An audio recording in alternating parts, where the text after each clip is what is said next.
13절까지 우리 한 목소리로 함께 합독하겠습니다. 함께 읽겠습니다.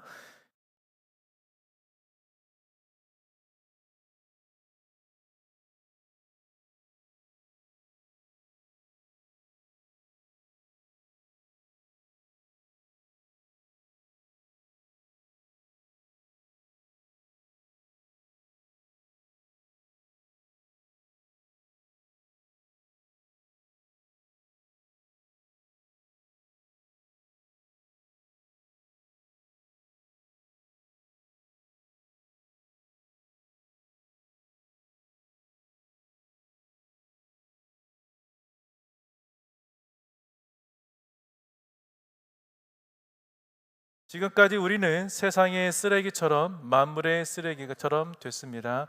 아멘. 네, 오늘 광고가 좀 많이 몇 개가 있었는데 그 중에 우리 카운트다운도 있고 청년 집회도 있고 또 이제 여름 아울리치가 지금 준비되고 있습니다. 아마 여러분들 가운데 아울리치를 아직 안 가보시거나 또 아울리치에 대한 어떤 그런 마음들이 많이 있을 것 같은데, 혹시 이번 기회에 우리 청년 집회가 달라스에서 있지만 우리 함께도 그쪽도 참여해 보시고, 그리고 혹시 아울리치의 마음이 있으시면 또 아울리치에도 함께 참여해 주셨으면 좋겠습니다.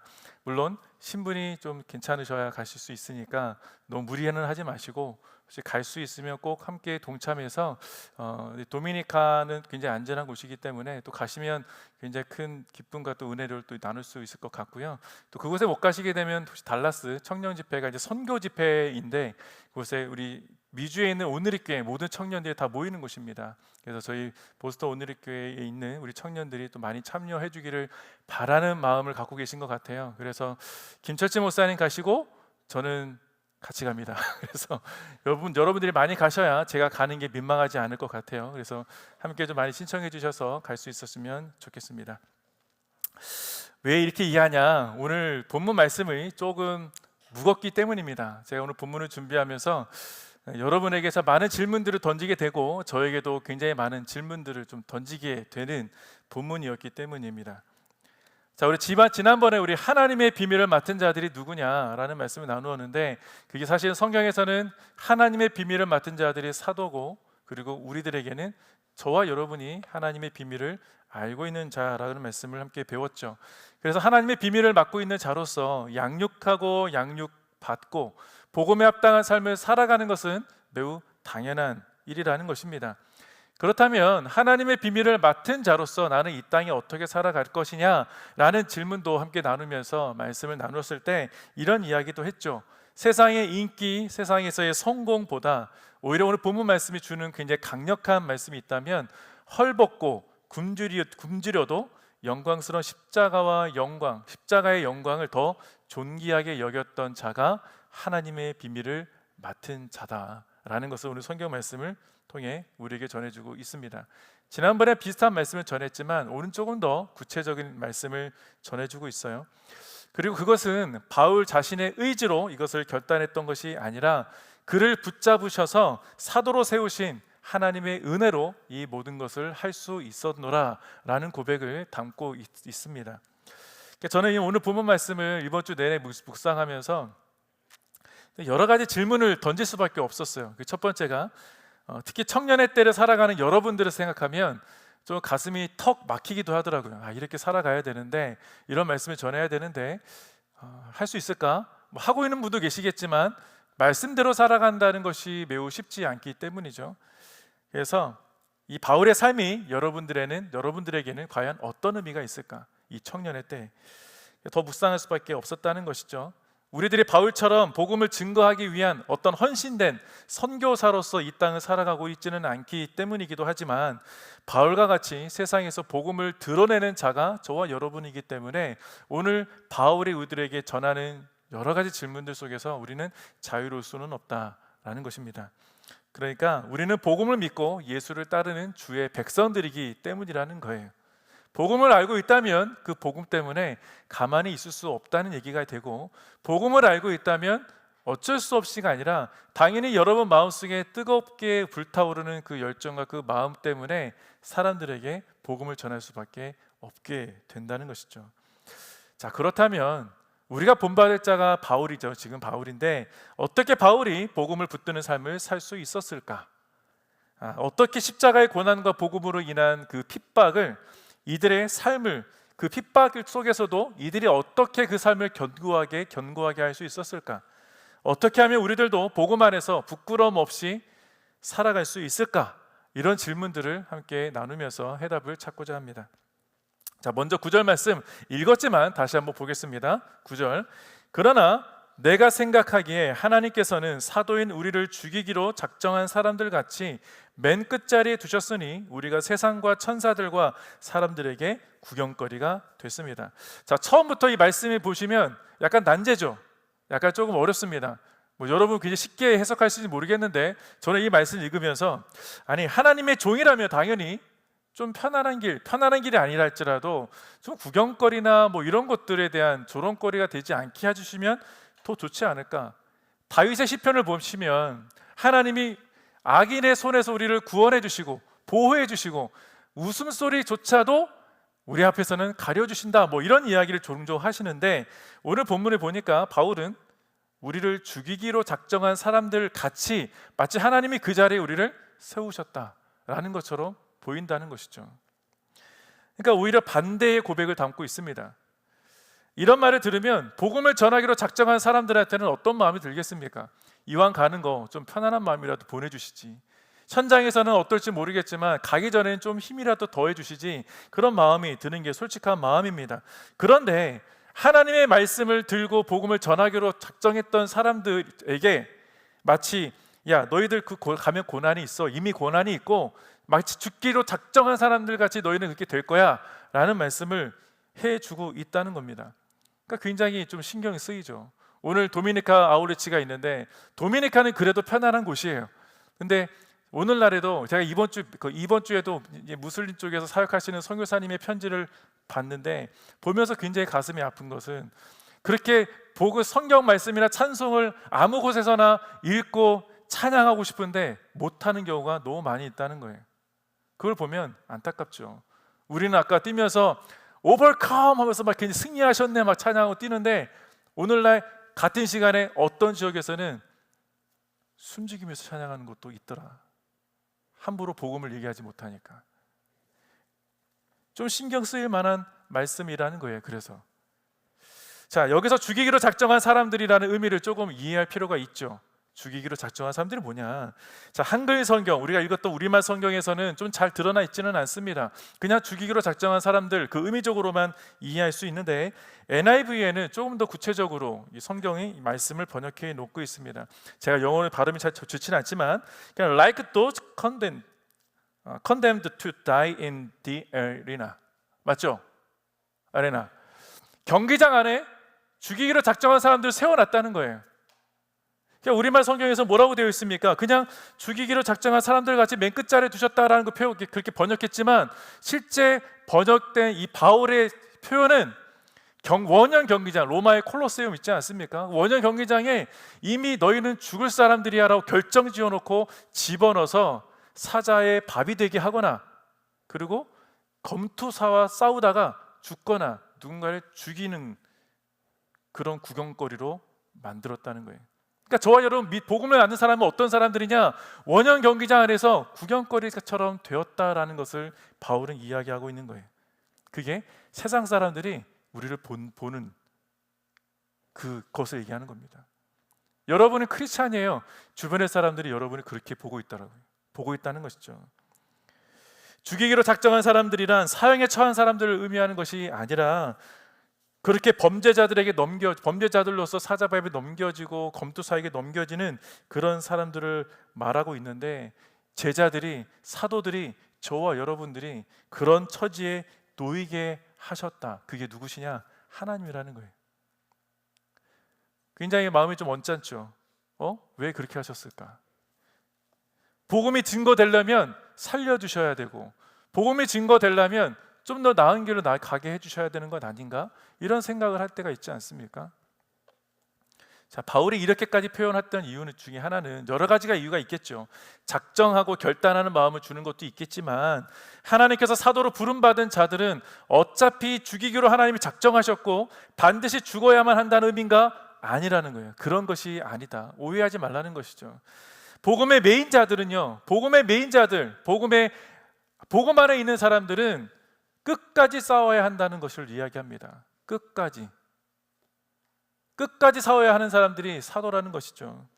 이 사도의 직분, 바울은요, 이 직분, 나에게 맡겨진 이 사도라는 직분 때문에 내가 고난 가운데 있었고 죽음에 넘겨지는 것들을 경험했다라는 것을 계속 이야기하고 있었던 것입니다. 그리고 무엇보다 예수님이 하셨던 말씀 때문이에요. 세상이 예수를 아는 사람들, 예수를 사랑하는 사람들, 그들을 미워하기 때문이라는 겁니다. 그런데 내가 예수를 알기 때문에, 믿기 때문에 미워하는 것이 아니라 예수님 정확히 얘기하셨어요. 세상이 너희를 미워할 것인데 미워하는 이유는 내가 너희를 택했기 때문이다 라는 말씀을 해주십니다. 자, 요한복음 15장 19절 말씀을 볼게요. 요한복음 15장 19절. 만일 너희가 세상에 속해 있다면 세상이 너희를 자기 것으로 여기고 사랑할 것이다. 그러나 너희는 세상에 속해 있지 않고 내가 세상에서 너희를 택했으므로 세상이 너희를 미워할 것이다. 자, 분명히 예수님 말씀하셨습니다.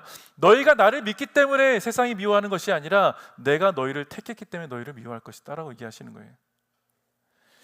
자, 오늘 본문 말씀과 요한복음의 말씀만 보면은 우리가 놓치지 말아야 할 것들이 몇 가지가 있죠. 특히 바울은요, 하나님께서 그렇게 하셨다, 우리를 구경거리가 되게 하셨고 맨 뒷자리에 두셔서 세상과 싸우게 하셨다라는 말씀을 해주고 있습니다. 그렇다면 우리는 무엇을 발견해야 되겠습니까? 의도가 있구나. 하나님의 의도를 우리는 발견해야 되는 것이죠. 어떤 의도가 있느냐? 사도들이 그 고난의 자리에 놓이게 된 것은 우연히 놓이게 된 것도 아니고 실패도 아니고 하나님의 주권적인 섭리 아래서 이루어졌다는 것을 이야기합니다. 여러분의 인생은 여러분의 것이라고 얘기할지는 모르겠지만 하나님의 주권 아래 여기까지 오게 하셨고 여러분의 삶을 하나님이 주도하고 계신다는 것을 우리는 믿어야 할 줄로 믿습니다. 하나님의 제자들이 받을 고난을 통해서, 사도들이 받는 고난을 통해서, 여러분이 이 땅에 살아가는 믿음의 여정을 통해서 계속해서 복음이 전파되기를 원하셨다는 것이죠. 계속해서 교회가 세워지기를 원하시는 하나님의 의도가 있었더라는 것입니다. 그러니까 그것이 하나님이 더 큰 뜻 아니겠습니까?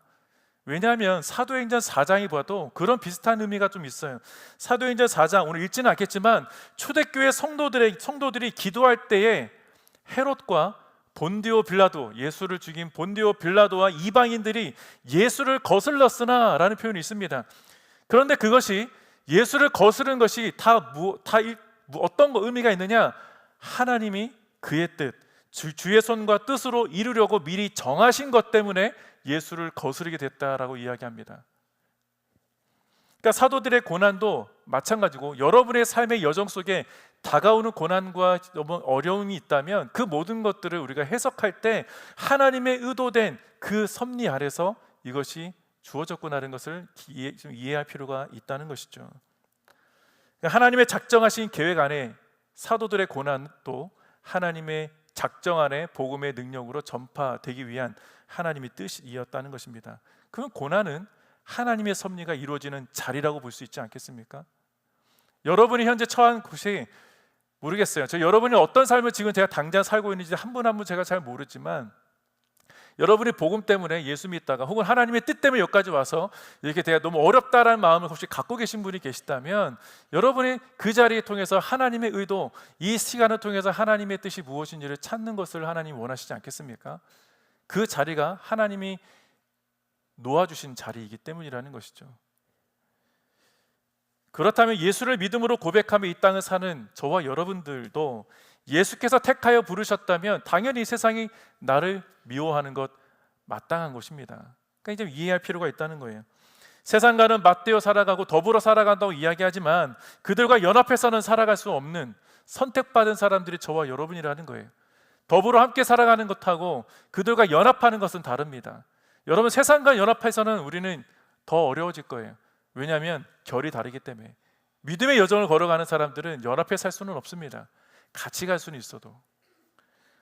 예수님과 원수된 세상 사람들, 그래서 예수를 죽였던 유대인들이 예수의 제자들도 죽이려고 얼마나 많이 달려들었겠습니까? 그 중에 한 사람이 사도 바울이었잖아요.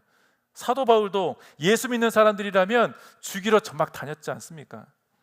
사회적 문제를 일으킨다고 여겼던 로마의 사람들이 예수를 믿는 사람들이라면 저 사람들은 사회 문제를 일으키는 사람들이야 라고 아예 생각을 해버렸어요. 그러니까 당연히 믿음의 제자들을 죽이려고 작정한 사람들, 이 두 그룹들이 작당 모의를 해서 예수의 제자들을 잡으려고 그렇게 돌아다닌 것 아니겠습니까? 근데 이거를 제자들이 몰랐겠어요? 사도들이 몰랐겠어요? 다 알았다고요. 알고 있었다는 겁니다. 그러한 사실을 알면서도 이들은 복음을 들고 흩어진 것 아니겠습니까? 흩어져서 뭐 했겠어요? 흩어져서 예배하고 교회를 세우지 않았겠습니까? 복음을 그렇게 전했던 것은 예수가 생명이라는 것을 분명히 알았기 때문이죠. 생명이 예수 안에 있다는 것을 분명히 알았고, 그 생명을 모르는 이들을 하나님의 마음으로 불쌍히 여겨 그들에게 그 생명을 전하는 것 아니겠습니까? 그게 복음의 전파인 것이죠. 하나님의 마음으로 불쌍히 여겨서 세상을 바라볼 수 있는 시선이 우리에게 필요합니다. 세상이 나를 미워한다 해도 나는 세상을 불쌍히 여길 수 있는 마음이 필요하다는 것이죠. 그래서 우리는 아우리치를 가는 겁니다. 그래서 선교사들은 그래서 편안하고 안락함을 포기하고 그 무슬림 땅에, 예수를 모르는 그 무슬림 땅에, 자기를 죽이려 할 수도 있는 그 땅에 가는 것이죠. 또 믿음을 견고하게 할 수 있었던 것이 무엇일까? 그건 바울 자신의 큰 결단 때문이었을까? 아닙니다. 내가 믿기로 작정했다는 결단 때문에 어떤 그 복음을 전하는 것, 믿음을 더 견고히 할 수 있나? 그거는 내 힘으로 했다는 것밖에 얘기가 안 되는 거예요. 그게 아니라 다메섹 도상, 그를 은혜로 붙들으셨던 예수님께서 도우시는 그 사도로 부르시는 하나님의 은혜가 아니었으면 그 믿음을 견고히 할 수 없었다는 것을 바울은 너무 잘 알았어요.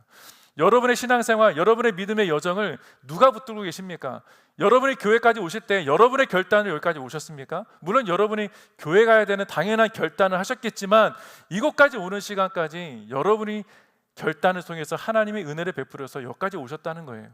그냥 오지 않습니다. 교회는 그냥 내가 선택해서 오는 것이 아니라 하나님의 은혜의 자리가, 부르신 자리가 교회이고 예배의 자리예요. 우리는 그것을 인식하고 있어야 합니다. 복음도 마찬가지죠. 복음이 전파되려면, 내가 복음을 증거하려면 내 결단도 필요하지만 그 은혜를 붙들어 주시는 하나님의 은혜가 필요하다는 것이죠.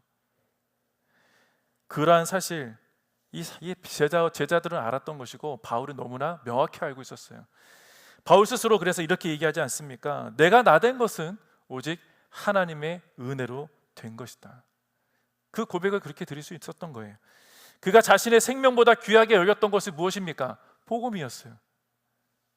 십자가만을 드러내기로 작정했던 그의 삶, 은혜에 붙들린 자가 할 수 있는 고백 아니겠습니까? 여러분, 내가 은혜에 붙들리고 복음에 붙들림에 할 수 있는 고백은 나의 나된 것은 다 하나님의 은혜다라는 고백을 할 수밖에 없어요. 사도들은 세상을 정복하며 나라를 전복시키려 했겠습니까? 사도들이 복음을 증거하면서 세상을 전복시키고 그런 의도가 있었겠습니까? 당연히 없죠. 처음에는 물론 예수님 오셨을 때 처음에는 예수라는 그 강력한 왕권을 원했긴 했지만 십자가의 죽으심과 예수의 부활을 통해서 예수가 왜 오셨는지를 깨닫고 나서는 그렇게 하지 않았어요. 그런데 복음을 모르는 사람들이 만약에 들었을 때, 제자들이 전하는 복음을 들었다면 오해는 했을 수 있겠다는 생각을 해봤습니다. 왜 그럴까? 하나님의 나라를 전했어요. 예수가 하나님, 온 우주의 왕이십니다 라고 고백하니, 그렇게 복음을 전하니까 주변의 사람들은 어떻게 했습니까? 예수를 모르는 사람들, 복음을 모르는 사람들은 저 사람들은 사회적 문제를 야기시키는 사람으로 나라를 정복시키려고 하나? 이 나라가 있는데 하나님 나라가 또 뭐야? 그렇게 오해할 수 있었을 것이라는 것이죠. 당연히 자신들을 위협하는 정치적인 세력으로 착각할 수 있지 않았겠습니까? 그런데 제자들은 그거를 알면서도 그들을 불쌍히 여겼다는 거예요. 그래서 복음을 모르는 자들에게 복음을 증거하려고 노력했다는 것이죠. 복음을 모르니까. 자, 예수님도 십자가에서 말씀하시길 이렇게 말씀하셨습니다. 저들을 용서해 주소서. 저들은 자기들이 하고 있는 일을 알지 못합니다. 우리들도 세상의 복음을 모르는 것에 대해서 이해할 필요가 있다는 거예요. 여러분을 오해하고 여러분을 미워하는 이유가 예수님이 우리를 선택하셨지만 그들이 복음을 잘 모르기 때문이구나 라는 것을 이해할 필요가 있다는 것이죠. 그렇기 때문에 믿는 자들만이 교회 안에서 양육을 받고 말씀을 듣고 해야 되는 것이 아니라 믿음이 없는 이들에게도 여러분의 삶을 통해서 하나님의 말씀이 들어가야 하는 것입니다. 그래서 선교사님들이 열방에 흩어져서 복음을 모르는 사람들, 예수를 모르는 사람들을 한 사람 한 사람 어떻게든 찾아서 말씀을 전하고 복음을 전하려 하지 않는 것, 차지를 하는 것이죠. 하나님의 말씀을 듣든지 안 듣든지 전하는 것이 선교사의 사명이듯이 저와 여러분도 마찬가지인 것입니다. 그들이 왜 생명을 걸고 예수를 배척하는 곳에 들어가겠습니까? 복음이 생명보다 귀하다는 것을 알기 때문이고, 무엇보다 복음이 진짜 참 진리라는 것, 우리를 살리는 일이라는 것을 알기 때문에 나만 살리는 것이 아니라 당신도 살리고 우리 모두를 살리는 유일한 생명이 되시는 그리스도, 그것이 복음이기 때문에 그들은 온 몸을 다 하나님 앞에 드린 바 되어서 그 땅을 섬기게 되는 것, 그분들이 선교사라는 것이죠. 단순히 선교사만 이야기하는 것이 아니라 저와 여러분도 마찬가지라는 거예요. 여러분이 머물게 된 그 땅, 그것이 직장이든 학교든 뭐 어디든 간에 그것이 여러분의 삶 자체가 교회요 복음이라면 그들에게 여러분의 삶을 통해서 자연스럽게 복음이 흘러가지 않겠습니까? 내가 예수를 믿으세요라고 하지도 않아도. 혹시 여러분들 가운데 한 번쯤은 생명을 걸 만한 것에 도전을 해본 적 있습니까? 제가 미국에서 이게 가끔 전 TV를 잘 안 보는데, 전 제 앞에 TV가 별로 없어서 별로가 아니죠. TV가 없어서 잘 안 보는데, 제가 한국에 있을 때 가끔 TV에 나오는 그 미국 방송을 보면 무모한 도전 같은 게 되게 많더라고요. 자기의 생명을 거는 뭐 제가 못 먹는 벌레를 먹는 것 같은가, 뭐 무슨 밀림에 들어가가지고 어떻게든 뭐 생존 게임 해가지고 살아남는 거라든가, 그런 뭐 X 게임이라고 하나, 하여튼 익스트림 게임에 자신의 삶을 던지는 그런 무모한 것을 좀 본 적이 있습니다. 근데 그런 무모한 게 저렇게 자기 생명을 버려서 혹시 만약에 죽는다면 저게 가치가 있는 죽음일까? 이런 생각도 좀 들더라고요. 뭐 그분들을 제가 폄훼하거나 좀 이렇게 무시하거나 그런 것이 아니라 조금 퀘스천 마크가 좀 있었습니다. 그러니까 끝까지 포기하지 않을 정도의 그런 자기의 생명 버리면서까지 이게 가치가 있느냐라는 것을 우리가 돌아봤을 때, 여러분의 입장에서는 복음은 어떻습니까? 여러분이 생각할 때는 복음, 예수, 그리스도, 이게 여러분의 생명을 걸 만한 가치가 실제로 지금 고백되어집니까? 어느 정도 이 바울이 복음을 포기하지 않았었는지를 좀 추측해 볼 수 있을 만한 말씀이 오늘 11절 말씀에서 볼 수 있습니다. 11절 말씀을 보면 바로 이 시간까지도 우리는 굶주리고 목마르고 헐벗고 매맞고 정처 없이 떠돌고 라는 말씀이 있어요. 복음 때문에 굶주렸고 헐벗고 목말랐고 매도 맞았고 정처 없이 떠돌았대요. 그것도 이전이 아니라 지금까지도. 앞으로도 그럴 거라는 거 아니에요. 이 정도 말로는 사실 바울이 복음을 위해서 어떻게 생명을 걸었는지는 명확하지는 않아요. 그냥 단순히 매 맞았겠지, 그냥 좀 살짝 굶었나? 뭐 이런 정도는 볼 수 있을 것 같습니다. 그래서 좀 더 구체적인 간증이 있는 본문을 좀 가져왔어요. 고린도후서 11장 23절부터 27절, 좀 길지만 고린도후서 11장 23절부터 27절까지 말씀을 보면 바울이 어떻게 하나님 복음을 위해서 자기의 생명을 걸었는지를 좀 나타나 있습니다. 자, 이렇게 얘기하고 있어요. 제가 읽어볼게요. 그들이 그리스도의 일꾼입니까? 내가 정신 나간 사람처럼 말합니다만 나는 그 이상입니다. 나는 수고도 많이 하고 매도 수없이 맞고 감옥살이도 많이 하고 죽을 고비도 여러 번 넘겼습니다. 유대 사람들에게 40에 하나 감한매를 5번이나 맞았고 3번 채찍으로 맞았고 1번 돌로 맞았고 3번이나 파선을 당했고 밤낮 꼬박 하루를 바다에서 헤맨 적도 있습니다. 나는 수차례에 걸친 여행에서 강의 위험과 강도의 위험과 동족의 위험과 이방 사람의 위험과 도시의 위험과 광야의 위험과 바다의 위험과 거짓 형제들의 위험을 겪었습니다. 나는 또 수고와 공고와 종종 자지 못함과 배고픔과 목마름과 때로 굶주림과 추위와 헐벗은 가운데 지냈습니다. 말로는 이렇게 표현할 수 있었겠지만 그 당시 이 시간이 짧았겠습니까? 여러분, 유대인들에게 40에 하나 감한매는요 40대를 맞으면 죽기 때문에 하나를 감한매라고 합니다. 근데 그 하나 감한매를 몇 번이나 맞았냐? 5번이나 맞았대요. 죽다가 살아난 정도가 5번, 최소한 5번, 그 외에도 너무나 많이 있었다는 것을 이야기합니다. 무엇 때문에 이것을 견딜 수 있었나? 복음 때문에, 예수 그리스도 때문에. 아마도 저는 바울이 자기의 생명이 위태로울 때 먼저 생각했던 것이 있다면 아마 예수님의 기도 아니었을까. 아까 읽었지만 나를 때린 저들이 무엇을 하는지 모르기 때문에 용서해 달라고 그렇게 기도하지 않았겠어요? 당시에 수많은 이단들이 있었습니다. 거짓 선지자들이 너무나 많이 있었어요. 이 고린도 지역은 더할 나위 없이 많은 이단들이 있었습니다. 그런 고린도 교회 성도들에게 바울이 하고 싶었던 말들이 너무나 많았지 않았겠습니까? 지금 이 읽었던 이 말씀도 고린도 후서 말씀이에요. 내가 어떤 삶을 살았는지 아느냐. 그런데 그들이 그리스도의 일꾼이냐라고 얘기했던 그들이 이단들을 얘기합니다.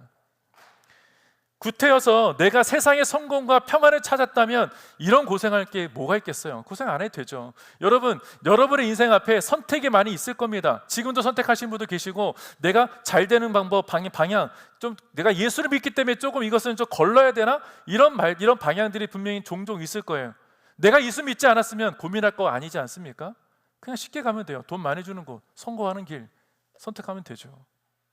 바울은 그렇지 않았다는 거예요. 이단들은 자신들의 성공과 이익을 위한 것 때문에 작은 소란에도 막 시끄럽게 하겠죠. 그리고 조금만 뭔가 문제가 발생하면 두려워 물러나는 사람들이 이단들입니다. 거짓 선지자들이겠죠. 왜? 내 이익과 상관없으니까. 이 정도 됐으면 이제 나는 좀 물러나면 돼. 그런데 복음에는 그런 게 없다는 것, 대충이라는 게 없다는 것을 이야기합니다. 복음엔 대충이 없습니다. 어떤 소리에도, 어떤 소란에도 한 길 가는 것, 나를 오해한다 할지라도 그 한 길을 가는 것이 그리스도의 일꾼이라는 것이죠. 바울은 그래서 진리가 아니었다면 그런 굶주림과 고통 속의 삶을 보낼 이유가 전혀 없는 사람입니다. 그는 이미 성공한 사람이었기 때문이죠. 바리새인으로서 수많은 사람들에게 존경받았던 사람입니다. 너무나 훌륭한 제일 좋은 학교에서 학교를 공부했던 사람이기도 하죠. 전통 있는 가문의 사람입니다. 뭐가 부족해서 복음 때문에 이렇게 매를 맞아야 했습니까? 거기다 이 바울의 신분은 뭐였는지 아십니까? 로마 시민이었어요. 당시 최고의 국가 로마 시민. 너무나 편안한 삶을 살 수 있었던 사람입니다. 그가 십자가로 얻은 생명을 몰랐다면 어떤 삶을 살았을까? 뻔하죠. 세상이 추구하는 성공만 쫓아갔던 인생이 되었을 겁니다. 그게 나쁘다고 말씀드리는 것이 아니라 예수를 아는 사람들은 어떤 길을 가야 할지를 잘 안다는 것입니다. 굳이 복음을 전하다가 죽을 고비를 한 번도 아니고 여러 번 넘길 그 이유조차도 없었던 인물이 바울이었어요. 가장 성공적인 삶과 안락과 평안을 누릴 수 있었던 그 자가 바울이었는데, 자기의 모든 것을 포기하고 주님을 위해 헌신하며 살 수 있었던 원동력은 복음, 생명을 전하기 위해인 것이었죠. 자기만 아는 생명이 아니라 이 복음을 다른 사람에게 전하지 않고서는 견딜 수 없었던 그 열정의 소유자가 바울이었기 때문입니다. 자, 비슷한 사람이 굉장히 많아요. 그 중에 한 사람을 소개하자면 시카고에 있는 휘튼 대학 아시죠? 기독교 대학입니다. 아주 유명한 기독교 대학. 휘튼 대학의 수석 졸업자, 그리고 레슬링도 챔피언으로 섬기고 또 설교자로서 매우 촉망받던 한 젊은 청년 짐 엘리엇이라는 사람이 있었습니다. 아마 아시는 분은 아실 거예요. 주변의 모든 사람들은 그가 미국 안에서 정말 훌륭한 설교자로, 또 교회 안에서 정말 훌륭한 덕망이 있는 그런 존경받는 설교자로 세워질 것에 대한 기대를 갖고 있었던 인물이었습니다. 그런데 그가 기도하는 가운데 남미로 하나님의 선교를 떠나게 부르심을 받습니다. 가장 훌륭한 성공을 할 수 있었던 사람이었다는 거예요. 그런데 하나님의 부르심에 결단하고 남미를 고민도 하지 않고 떠났다고 해요. 그가 19살 되던 때에 썼던 일기를 보면 이런 이야기가 있다고 합니다. 주여, 이 나무 토막 같은 인생에 불을 붙여 주소서. 나는 오래 사는 것을 원치 않습니다. 주님과 같은 완전하고 풍성한 삶을 살기 원합니다. 그렇게 자신의 일기 19살 때 그 자신의 삶의 고백을 하나님 앞에 올려드렸습니다. 그러다 1956년 1월 남미 선교를 떠나는 그때 4명의 선교 동역자들과 함께 에콰도르의 와오라니 부족에게 복음을 전하기 위해 갔다가 그 자리에서 그들에게 창에 찔려 순교하게 됩니다. 그의 나이가 28살이었어요. 자, 나중에 밝혀진 사실이 있었는데 창에 찔려 죽음에 이르는 그 순간까지도 그들의 주머니에는 뭐가 있었냐? 총이 있었다고 합니다. 다른 사람을 죽일 수 있는, 자기를 보호할 수 있는 총이 있었는데도 불구하고 창에 찔려 죽었대요. 언론들은 이 사실을 기사에 내보냈습니다. 기사에 내보내면서 이런 얘기를 했어요. 이 얼마나 불필요한 낭비인가. 젊은 청년이 선교, 복음 때문에 죽어간 게 불필요한 낭비라고 표현했어요. 언론들에서. 그렇게 죽음을 깎아내렸던 것이죠. 그러자 당시 짐 엘리엇의 아내였던 엘리자베스는 기자들 향해 이렇게 이야기했다고 합니다. 낭비라고요? 이것이 낭비라면 예수님이 십자가에서 죽으신 것도 낭비입니까? 엘리엇이 순교한 지 36년이 지난 1992년 5명의 젊은 복음 전도자들이 순교한 바로 그 마을에 와오라니어로 번역된 신약 성경이 봉헌되는 예배가 드려졌습니다. 36년이나 지난 후에야. 그 예배에는 청년들을 살해하기 위해 가담했던 3명의 사람이 그 자리에 앉아 있었대요.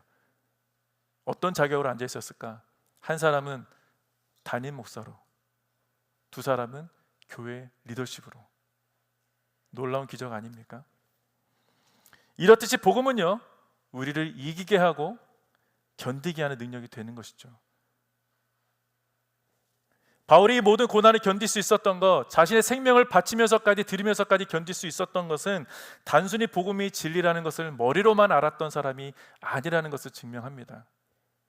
바울은 이 고난 속에서 그리스도와 연합되는 것이 무엇인지를 깨달았다는 것 아니겠습니까?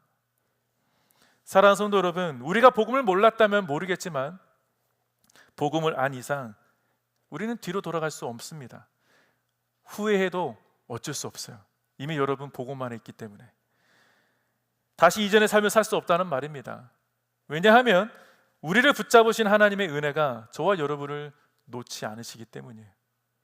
물론 두렵죠. 저도 두렵습니다. 저도 인도네시아 혹은 무슬림 지역에 가서 저는 짧게 제가 오늘 본문이 없어서 통역할 때 쉽진 않겠지만 짧게 선교지 위험 지역에 간 적도 있어요.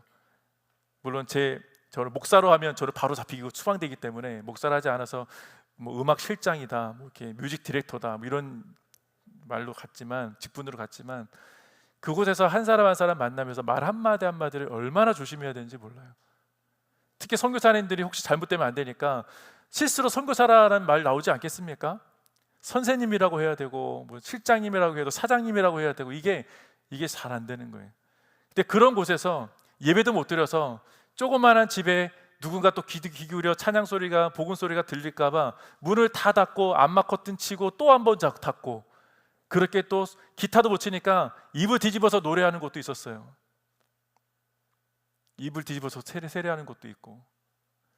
물론 이슬람 지역보다 더한 곳이 있죠. 북한은 말할 것도 없을 겁니다. 왜 그렇게까지 할 수 있었을까? 진짜 사는 게 뭔지를 아는 거니까. 아는 사람들의 고백이죠. 빌립보서 1장 6절에 보면 너희 안에서 착한 일을 시작하신 이가 그리스도 예수의 날까지 이루실 줄을 우리는 확신한다는 말씀이 있습니다. 여러분, 우리의 인생은 누가 시작하셨나? 주님이 시작하셨어요. 우리가 돌아가지 않는 것, 우리가 이전으로 돌아가지 않는 것은 내 의지, 여러분의 의지가 강해서가 아니라 우리를 향하신 하나님의 은혜로 시작하신 그 이가 끝까지 완성시켜 주실 것이기 때문이라는 겁니다. 성령께서 우리 안에 내주하시며 우리를 진리 안에 보존해 주시기 때문이라는 것이죠. 그래서 바울은 지금도 복음을 위해서 굶주려야 한다면 내가 굶을 수 있고, 메말라야 한다면 메마를 수 있고, 헐벗고 메맞아야 한다면 그것도 내가 복음 때문에 메맞을 수 있다. 누군가에게 그 복음이 들어갈 수만 있다면 기꺼이 그렇게 할 수 있다는 고백을 하고 있는 것이죠. 그가 이렇게 살 수 있었던 것은 그의 용기가 대단해서가 아니라 그 안에 역사하시는 그리스도의 능력을 의지했기 때문입니다. 그리스도의 능력을 의지한 바울은요, 그래서 철저히 예수님께서 가르쳐 주셨던 말씀대로 따르려고 했을 뿐입니다. 그가 예수님의 공생애 동안 같이 다녔습니까? 같이 안 다녔어요. 12제자 외에 사도 바울은 같이 다닌 적 없습니다. 그의 인생을 보면 공생을 함께 했던 다른 사도들과 함께 그냥 그들과 함께 생활을 했었다 할지라도 예수님과 함께 다녔던 흔적은 없어요. 그런데 예수님은 자기로 인해서 제자들이 받을 핍박에 대해서 말씀하실 때 사도들을 통해서 말씀을 들었든지 혹은 다메섹 도상에서 직접 예수님을 만났기 때문에 중간중에 예수님께서 음성을 주셨겠죠. 어떻게 사도들은 어떻게 살아야 하는지, 너가 앞으로 어떤 핍박을 받게 될지 이미 다 말씀해 주지 않았겠습니까? 왜? 성경에 기록되어 있습니다. 마태복음 5장 10절과 12절 말씀에 보면 너희들이 반드시 핍박을 받게 될 것이다. 나의 일을 핍박을 받게 될 텐데 어떻게 해야 되는지 그 지침들을 다 말씀해 주고 있기 때문입니다. 바울은 놀랍게도 그 말씀의 지침대로 다 따랐다는 거예요. 자, 마태복음 5장 10절부터 12절 말씀 보면 팔복입니다. 복되도다 의를 위해 핍박받는 사람들은 하늘나라가 그들의 것이다. 복되도다 나 때문에 사람들의 모욕과 핍박과 터무니없는 온갖 비난을 받는 너희들은 기뻐하고 즐거워하라. 하늘에서 너희들의 상이 크다. 너희들보다 먼저 살았던 예언자들도 그런 핍박을 당했다. 자, 또 누가복음 6장 27절 28절 말씀도 오늘 본문과 비슷한 말씀을 예수님께서 전해주십니다. 누가복음 6장 27절 28절 그러나 내 말을 듣는 너희에게 내가 말한다. 너희 원수를 사랑하라. 너희를 미워하는 사람들에게 잘해주라. 너희를 저주하는 사람들을 축복하고 너희에게 함부로 대하는 사람들을 위해 기도하라. 보셨습니까? 예수님께서 복음을 위하여, 자, 복음은 예수 그리스도라는 걸 잘 아시죠? 예수로 인하여 받게 되는 핍박이 있다는 것을 주님은 알고 계셨고 우리들에게 가르쳐 주셨어요. 그럴 때 어떻게 하라고 말씀하셨느냐? 기뻐하고 즐거워하라. 그리고 오히려 사랑하라. 원수를 사랑하고 나를 미워하는 사람들에게 잘해주고 나를 저주하는 사람들에게 오히려 축복해주라는 말씀이 이해가 되십니까? 참 어렵죠. 자, 사도 바울이 그렇게 매를 맞고 죽을 뻔했을 때도 그의 마음은 어떠했을까라는 것을 좀 이해되십니까? 누군가 여러분이 복음을 전했을 때 여러분을 누군가 미워하고 나를 전도하는 것 때문에 만약에 혹시 마음 상처받아서 여러분을 정말 싫어하는 사람이 있다면 여러분 불쌍히 여기시고 오히려 기뻐하시고 그리고 축복해 주라는 거예요. 단순한 명령처럼 보이지만 굉장히 참 어려운 명령이기도 합니다. 명령하셨으니까 당연히 따라야 하죠. 하지만 그게 내 마음대로 됩니까? 안 됩니다. 나도 나를 함부로 대하는 사람들 함부로 대하고 싶죠. 나를 무시하면 나도 무시하고 싶습니다. 복음 때문이 아니라 할지라도 나를 미워하는데 어떻게 사랑합니까? 칼을 들고 들이대는데 어떻게 나를 보호해야지 쉽지 않습니다. 나도 상처받을 수 있는 사람인데 나도 저는 상처 안 받나요? 저 상처 안 받게 생겼습니까? 저에게 그렇게 칼을 들고 달아오는 사람이 있어요. 저에게도. 그게 말이든 뭐든. 그럼에도 불구하고 목회자이기 때문에 다 품어야 되나? 다 품을 수밖에 없어요. 근데 그냥 품지 않습니다. 정말 축복해줘요. 하나님, 제 마음을 오해한 저들의 마음을 축복해 주십시오. 사랑해 주십시오. 세상 사람들처럼 무시하고 오히려 함부로한 사람을 함부로하고 저주할 사람에게 저주하고 그건 세상이 주는 마음입니다. 세상의 방식이라는 것이죠. 이미 습관이 되고 머릿속에 박힌 것들이 있습니다. 많은 사람들이 찾아와서, 친구들도 찾아와서 야, 너 바보같이 다 하고만 있어, 그렇게 얘기할 때가 많이 있어요. 저도 그런 얘기 많이 들었습니다. 무조건 봐주란 얘기 아니에요. 우리도 꿈틀댈 줄 알아야죠. 꿈틀댈 줄 알지만 이 말씀을 좀 잘 이해할 필요가 있습니다. 예수님은요, 세상의 방식을 버리라는 겁니다. 내가 평소 알고 있던 습관적으로 알고 있었던 세상의 방식을 버리고 하나님의 방식이 무엇인지를 알고 깨달았다면 그 방식대로 하라는 말씀 아니겠습니까? 그런데 여기서 한 가지 더 중요한 것, 예수님은 단순히 이렇게 해라 라고 명령만 하신 것이 아니고 단순히 우리를 그렇게 할 거야 라고 내버려 두시지 않으셨어요. 그냥 내버려 주셨다면 아이고 말씀만 하시고 명령만 하시고 내버려 두시네 라고 불만이 있었겠죠. 빌립보서 2장 13절 말씀에 보면 이런 말씀이 있습니다. 너희 안에서 행하시는 이는 하나님이시니 자기의 기쁘신 뜻을 위하여 너희에게 소원을 두고 행하게 하신다. 내 마음대로 안 되는 건 맞습니다. 근데 내 힘으로 할 수 없다는 것을 인정하고 하나님께서 하실 수 있도록, 우리가 할 수 있도록 힘을 더해 주신다는 말씀인 것이죠. 그렇기 때문에 우리는 성령을 사모하는 겁니다. 성령을 충만함을 그래서 간구하는 것이죠.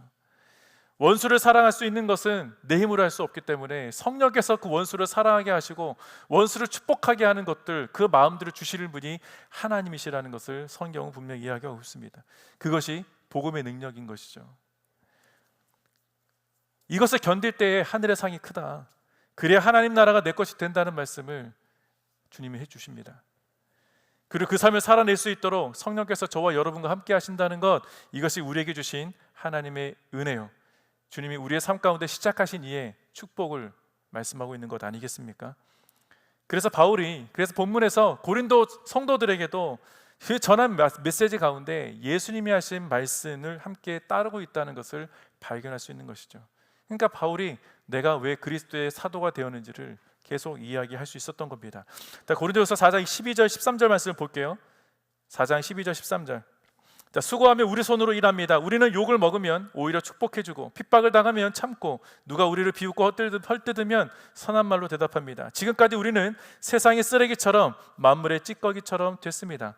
자, 본문 마지막 말씀인데 바울은요, 고린도에 보내는 편지 서두에서 말씀을 밝혔던 것처럼, 편지를 쓴 목적을 밝혔던 것처럼 십자가가 세상에서는 어떻게 취급되느냐, 미련하고 어리석은 것으로 취급됐다는 것을 기억하실 겁니다.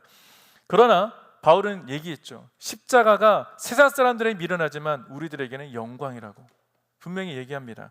고린도전서 1장 18절 말씀에 바울은 그래서 십자가의 도가 멸망하는 자들에게 미련한 것이지만 구원을 받는 저와 여러분에게는 하나님의 능력이라고 선포하지 않았습니까?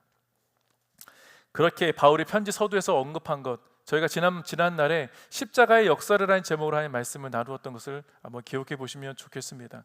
그 말씀이 본문이 지금 계속 이어오고 있는 것이죠. 자, 이제 10절 말씀, 그래서 12절 13절 말씀에 이렇게 했던 이유가 뭘까? 이제 10절 말씀 앞으로 잠깐 넘어가면 이제 좀 이해가 되는 것 같아요. 자, 마지막으로 10절 말씀 보겠습니다.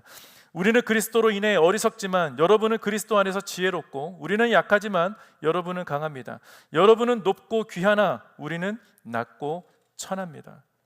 자, 예수의 십자가가 어리석고 거리끼는 것이라 멀리하고자 했던 이 고린도 교회 성도들, 그 사람들을 가리켜 지적하고 있는 말씀처럼 들려지지 않습니까?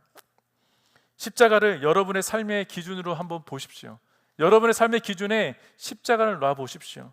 여전히 십자가를 따르는 것이 지금도 어리석은 자로 보이십니까? 미련한 곳으로 보이십니까?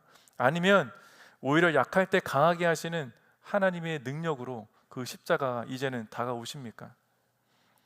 바울은요, 고린도 후서 12장 말씀을 통해서 이 역사를 분명하게 고백합니다.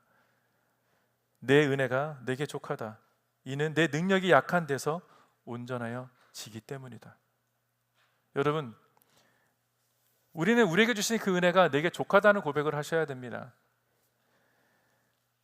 그래서 바울은 내가 약할 때 강함된다는 고백을 할 수 있었던 것이고, 여러분이 지금 연약한 가운데 있다 할지라도 복음 때문에 연약한 자가 혹시 되셨던 분이 계시더라면 그 복음 안에서 다시 능력이 회복되는 놀라운 축복을 경험하게 될 줄로 믿습니다.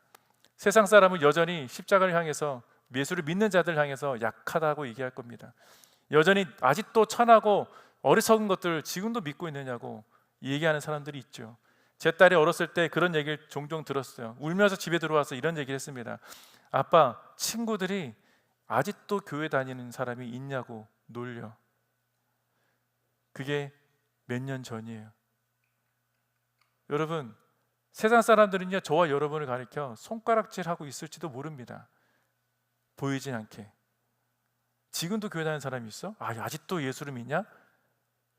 그렇게 얘기하는 사람들이 있다고요. 세상의 눈으로는 그게 그렇게 어리석게 보이는 것이 교회고 십자가일 수 있다는 겁니다. 그게 세상이에요. 그러나 하나님의 눈으로 우리가 바라볼 수 있다면 그 자리, 우리를 지적하고 손가락질하고 조롱하고 어리석다고 얘기하는 그 자리가 오히려 하나님의 능력이 나타나는 가장 최고의 자리가 된다는 것을 기억하시기 바랍니다.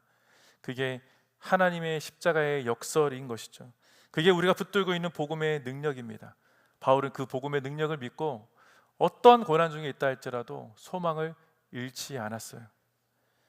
왜냐하면 그에게는 지금의 고난을만 바라보는 것이 아니라 고난 넘어 있는 장차 다가올 하나님의 영광을 바라보았기 때문이죠.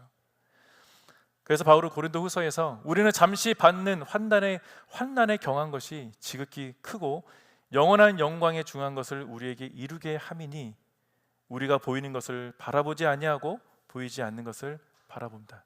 바울은 다가올 영광, 하나님의 영광과 지금의 고난은 비교할 수 없다는 고백을 하고 있는 것이죠. 지금 당장은 쓰레기처럼 보일 수 있습니다. 찌꺼기처럼 보이는 것일 수도 있어요. 이 잠시의 고난이 비교할 수 없는 그 영원한 영광을 이뤄가고 있는 그 시간이라는 것을 바라볼 수 있기를 축복합니다. 이 종말론적 소망, 먼 훗날이 아니라 다가올 그 날을 바라보면서 기대하는 저와 여러분이 되었을 때, 이 소망을 붙들 때 하나님이 저와 여러분을 승리의 자리, 그 영광스러운 자리로 초대해 주실 것입니다. 사랑하는 지체들이여, 오늘 이 말씀을 들으면서 나도 바울과 같이 살 수 있을까? 저는 그렇게 살라고 말씀드리는 것이 아닙니다. 여러분의 삶에서 복음을 포기하지 않기를 바라요. 때로는 많은 것을 내가 내려놨다고 이미 고백하시는 분이 계시겠죠. 그러나 가장 중요한 것을 포기하지 않을 수 있는 저와 여러분이 되기를 바라는 마음이 저는 있습니다. 그 포기하지 않는 것이 복음이길 바랍니다. 복음을 통해서 여러분의 인생이 많이 바뀌었을 거예요. 많이 바뀌었는데 다시 이전으로 돌아가고 싶은 마음이 있을 수도 있습니다. 또 때로는 습관이 나를 붙들 때가 있죠. 그럴 때마다 우리 예수님을 좀 더 기억했으면 좋겠습니다. 그 십자가의 능력, 십자가의 복음, 그것이 나와 무슨 상관이냐 라는 그 질문 속에 오늘 주신 말씀을 통해서 바울이 왜 이런 삶을 살 수 있었을까? 그럼 나는 앞으로는 어떻게 살아갈 것인가? 나는 어떤 삶을 살아갈 것인가? 나는 과연 복음 붙들고 이 땅을 살아갈 용기는 있을까? 하나님이 나를 그렇게 살아가게 해 주실까? 도와주실까?